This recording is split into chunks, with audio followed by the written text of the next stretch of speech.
देखिए WHO की pandemic treaty काफ़ी न्यूज़ में है और यहाँ पे ऐसा देखा जा रहा है कि इस ट्रीटी के अंदर एंटी माइक्रोबियल रेजिस्टेंट को छोड़ा जा सकता है। तो आज की वीडियो के अंदर हम इसी पे चर्चा करेंगे और काफ़ी सारे पॉइंट्स को यहाँ पे डिस्कशन करेंगे। इस वीडियो में हम जानेंगे कि क्या है वर्ल्ड हेल्थ असेंबली।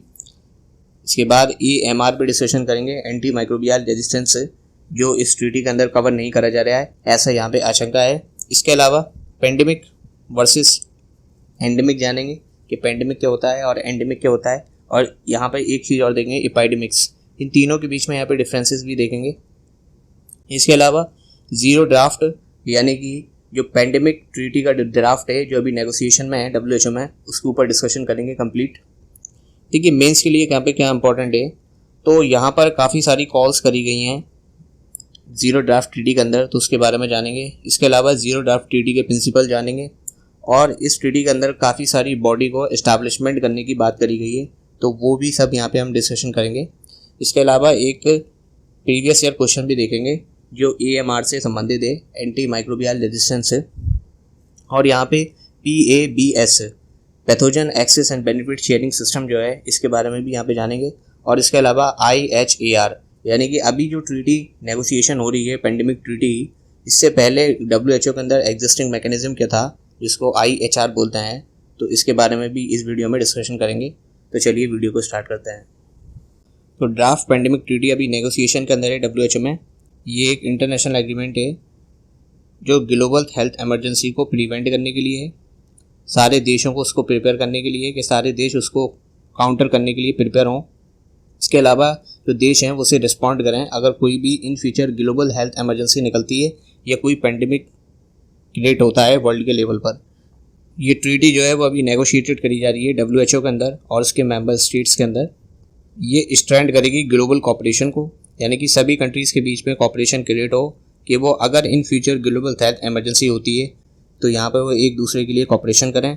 ये कवर करता है काफ़ी सारे एस्पेक्ट जो सर्विलांस के ऊपर है, कि कैसे सर्विलांस करा जाए किसी पेंडेमिक को या किसी ग्लोबल हेल्थ इमरजेंसी को, कैसे उसे डिटेक्ट करा जाए, कैसे उसे नोटिफाई करा जाए और एक्सेस दी जाए हेल्थ टेक्नोलॉजी को, कि अगर इन फ्यूचर कोई ग्लोबल हेल्थ इमरजेंसी क्रिएट होती है तो यहाँ पर एक कंट्री हेल्थ टेक्नोलॉजी एक्सेस कराए दूसरी कंट्री को, के बारे में भी यहाँ पे बात करती है ड्राफ्ट पेंडेमिक ट्रीटी।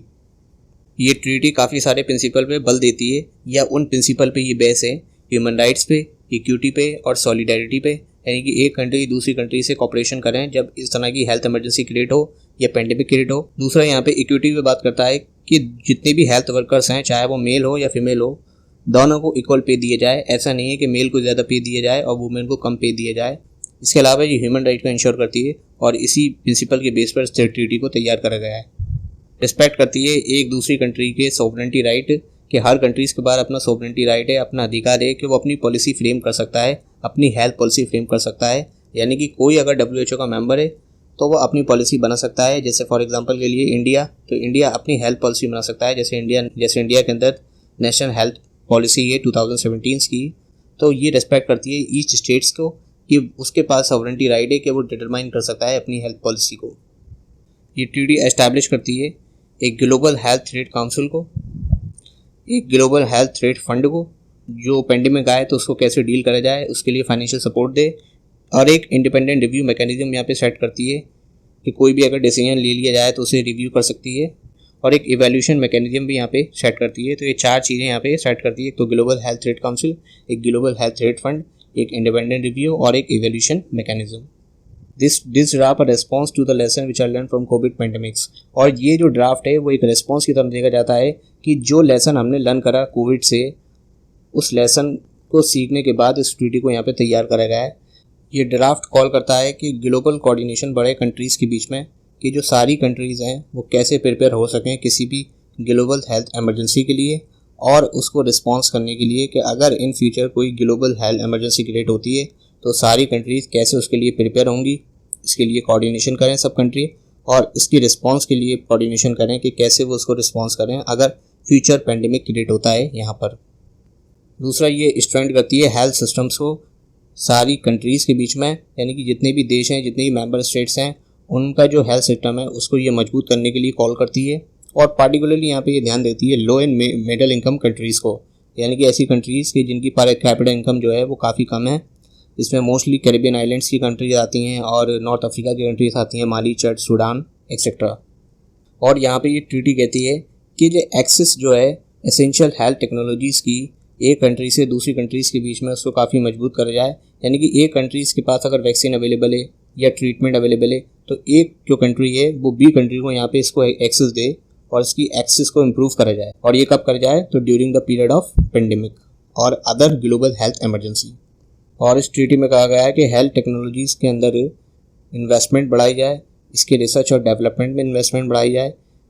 और पार्टिकुलरली यहाँ पे जो इन्वेस्टमेंट दिया जाए या रिसर्च और डेवलपमेंट करा जाए तो उस डिसीज़ पे करा जाए, यानी कि उस डिसीज़ पे यहाँ पे रिसर्च करा जाए जो एक सिग्निफिकेंट थ्रेट की तरह देखा जा रहा है ग्लोबल हेल्थ के लिए।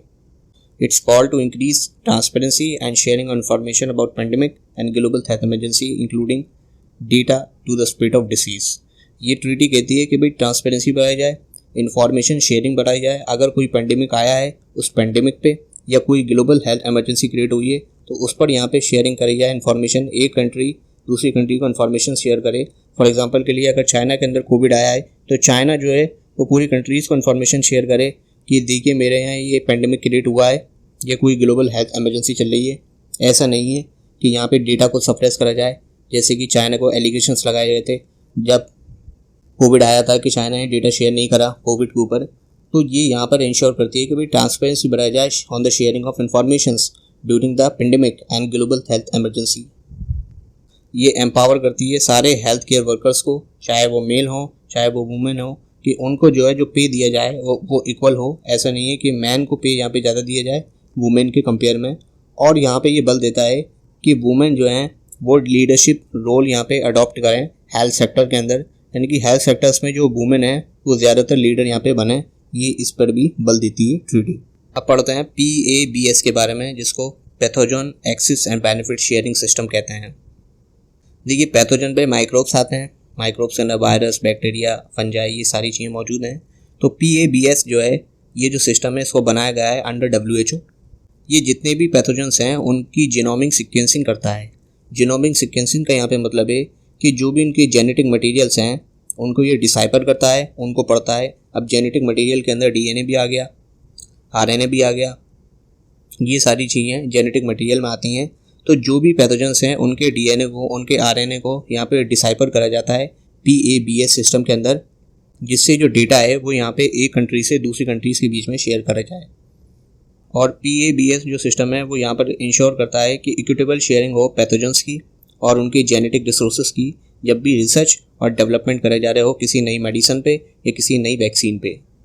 और फॉर एग्जांपल के लिए कि इंडिया अगर कोई जेनेटिक रिसोर्सेज शेयर कर रही है किसी पैथोजन का रिसर्च एंड डेवलपमेंट करने के लिए किसी मेडिसिन में, तो यहाँ पर ये ट्रीटी रिकॉग्नाइज करती है इंडिया के राइट्स को और इंडिया के इंटरेस्ट को, यानी कि जो प्रोवाइडर कंट्री है उसके राइट्स को, उसके इंटरेस्ट को यहाँ पे इंश्योर करती है pathogen access and benefit sharing system.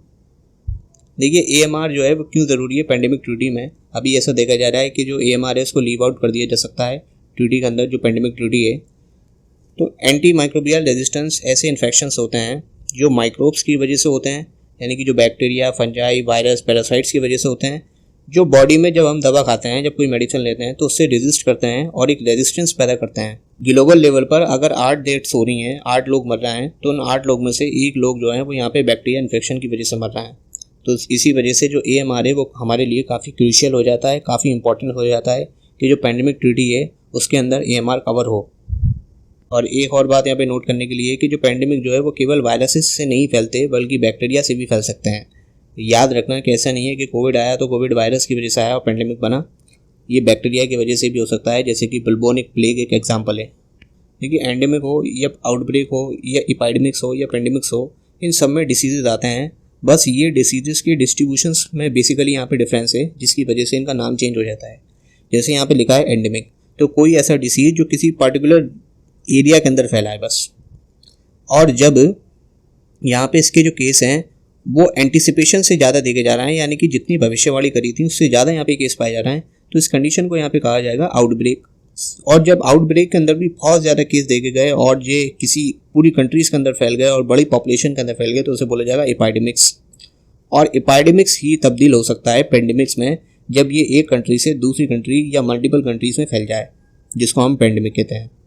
तो आप यहाँ पे याद रखना कि जब डिसीज़ छोटे लेवल पर है तो उसे एंडेमिक कहा जाएगा, और जब यहाँ पे केसेस एंटीसिपेशन से ज़्यादा हैं तो इस कंडीशन को आउटब्रेक कहा जाएगा, और जब आउटब्रेक के अंदर ही बहुत ज़्यादा केसेस और निकलने लगे तो ये एपिडेमिक्स बन जाएगा, यानी कि पूरी कंट्री में फैल गए। और जब ये एक कंट्री से मल्टीपल कंट्रीज़ के अंदर फैल जाएगा तो उसे बोला जाएगा पेंडेमिक। जैसे चाइना से कोविड-19 मल्टीपल कंट्रीज़ के अंदर फैल गया था। तो ये यहाँ पे बेसिक डिफरेंस है एंडेमिक्स, आउटब्रेक, एपिडेमिक्स और पेंडेमिक में। देखिए अभी ड्राफ्ट ट्रीटी जो है पेंडेमिक की वो नेगोशिएशन हो रही है। इससे पहले अभी जो एग्जिस्टिंग सिस्टम चल रहा है ग्लोबल हेल्थ कॉर्पोरेशन के लिए, वो क्या है, तो उसका नाम है IHR। तो उसके बारे में भी यहाँ पे पढ़ते हैं। तो IHR क्या है, तो IHR एक इंस्ट्रूमेंट है ऑफ इंटरनेशनल लॉ का, यानी कि इंटरनेशनल लॉ हैं जो लीगली बाइंडिंग्स हैं, जो कानूनी रूप से बाइंडिंग्स हैं 196 कंट्रीज़ पे। ये 196 वो कंट्रीज़ हैं जो WHO की मेंबर्स हैं, और इसमें इंडिया भी शामिल है। और इस रेगुलेशन का एम है कि इंटरनेशनल कोलैबोरेशन करता है, यानी कि आपस में जितनी भी कंट्रीज़ मेंबर्स हैं WHO की, उनमें कोलैबोरेशन करता है कि कैसे प्रिवेंट करा जाए किसी इंटरनेशनल डिसीज़ को। ये एम्पावर करता है WHO को कि WHO एक्ट करे, काम करे as a main global surveillance system की तरह से। यानी कि WHO एक ऐसी बॉडी है जो ग्लोबल लेवल पर सर्विलांस करे जब कोई इंटरनेशनल लेवल पे स्प्रेड होता है किसी डिसीज़ का। जैसे फॉर एग्जांपल ये कोविड आया और कोविड पूरे इंटरनेशनल लेवल पर फैला, तो यहाँ पे जो WHO है वो उसकी सर्विलांस करेगी। और ये सर्विलांस करने का अधिकार किस में दिया गया है, तो यहाँ पे बताया गया है IHR के अंदर, इंटरनेशनल हेल्थ रेगुलेशन के अंदर। और ये डिटरमाइन करती है, यानी कि ये जो रेगुलेशन है वो डिटरमाइन करता है कि कोई पार्टिकुलर इवेंट से कोई पार्टिकुलर डिसीज़ है उसको PHEIC घोषित करा जाए या नहीं करा जाए on the basis of criteria. PHEIC का मतलब है public health emergency of international concerns, कि किसी भी डिसीज़ को कब यहाँ पे public health emergency of international concern घोषित करा जाएगा या नहीं करा जाएगा, ये डिसाइड करा जाता है किस रेगुलेशन के बेस पर। तो इस रेगुलेशन का नाम है IHR। अब यहाँ पे थोड़ा WHO के बारे में जानते हैं, वर्ल्ड हेल्थ असेंबली के बारे में। वर्ल्ड हेल्थ असेंबली WHO की डिसीजन मेकिंग बॉडी है, यानी कि जितने भी डिसीजन लिए जाते हैं WHO के अंदर वो कौन लेती है, तो वो यहाँ पे ये असेंबली लेती है, वर्ल्ड हेल्थ असेंबली। इसको अटेंड करा जाता है डेलीगेशंस के द्वारा, यानी कि हर कंट्रीज अपने डेलीगेशंस भेजती है जो भी WHO के मेंबर स्टेट्स हैं, और उनके द्वारा इस असेंबली को अटेंड करा जाता है। WHO का हेडक्वार्टर जिनेवा के अंदर है, जिनेवा स्विट्जरलैंड के अंदर है। और ये जो असेंबली है वो फोकस करती है स्पेसिफिक हेल्थ एजेंडे को, कि क्या स्पेसिफिक हेल्थ एजेंडा है, उसको प्रिपेयर करा गया है एग्जीक्यूटिव बोर्ड के द्वारा WHO के अंदर। तो ये कुछ इन्फॉर्मेशन है वर्ल्ड हेल्थ असेंबली के बारे में। वर्ल्ड हेल्थ असेंबली के कुछ फंक्शंस भी हैं। ये डिसाइड करती है ऑर्गेनाइजेशंस की पॉलिसीज़, यानी कि जो भी पॉलिसीज़ यहाँ पे बनाई जाती हैं WHO के अंदर, उनकी पॉलिसी पर ये डिसीजन लेती है। इसके अलावा ये अपॉइंट करती है डायरेक्टर जनरल ऑफ WHO, यानी कि WHO का जो डायरेक्टर जनरल होगा उसकी नियुक्ति करने का जो काम है वो WHO का काम है, वर्ल्ड हेल्थ असेंबली का काम है। ये एडमिनिस्ट्रेशन करती है फाइनेंशियल पॉलिसीज़ का, यानी कि जितनी फाइनेंशियल पॉलिसीज़ हैं जो यहाँ पे बनाई जाएंगी WHO के अंदर डील करने के लिए ग्लोबल हेल्थ इमरजेंसी को, उसका एडमिनिस्ट्रेशन भी यहाँ पे WHO के द्वारा करा जाता है। ये रिव्यू करती है और अप्रूव करती है बजट को ऑफ द प्रपोज प्रोग्राम, यानी कि अगर सपोज करिए कोई प्रोग्राम यहाँ पे WHO चला रहा है तो उसके बजट को यहाँ पे रिव्यू करने का काम, अप्रूव करने का काम WHO का है, वर्ल्ड हेल्थ असेंबली का है। 2019 में UPSC सिविल सर्विस एग्जाम में क्वेश्चन पूछा गया था। क्वेश्चन था कि which of the following are reasons, इनमें से कौन से रीजन्स हैं for the occurrence of multi drugs resistance, जो मल्टी ड्रग्स रेजिस्टेंस फैलाते हैं in microbial pathogens in India, यानी कि इंडिया के अंदर माइक्रोबियल पैथोजेंस के अंदर बैक्टीरिया, वायरस, फंजाई के अंदर मल्टी ड्रग रेजिस्टेंस पैदा करते हैं। इनमें से वो कौन सी वजह हैं वो बताइए। पहला स्टेटमेंट है कि जेनेटिक प्रीडिस्पोजिशन की वजह से मल्टी ड्रग्स रेजिस्टेंस फैलता है कुछ लोगों में, यानी कि फादर से बेटे के अंदर ये रेजिस्टेंस आ जाता है due to the genetic problem, कि ये एक रीज़न है मल्टी ड्रग्स रेजिस्टेंस का। ये पहला स्टेटमेंट है।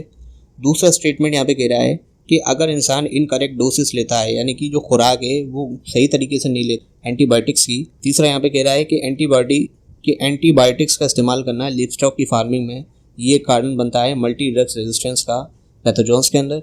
चौथे यहाँ पे स्टेटमेंट कह रहा है कि multiple chronic disease in some people, कि कुछ लोग हैं और उनमें मल्टीपल क्रोनिक डिसीज़ हैं, जैसे कि उन्हें डायबिटीज़ है, हाइपरटेंशन है, जो क्रोनिक डिसीज हैं, जो लंबे समय की डिसीज़ हैं, और ये पैदा करते हैं मल्टी ड्रग्स रेजिस्टेंस पैथोजेंस के अंदर।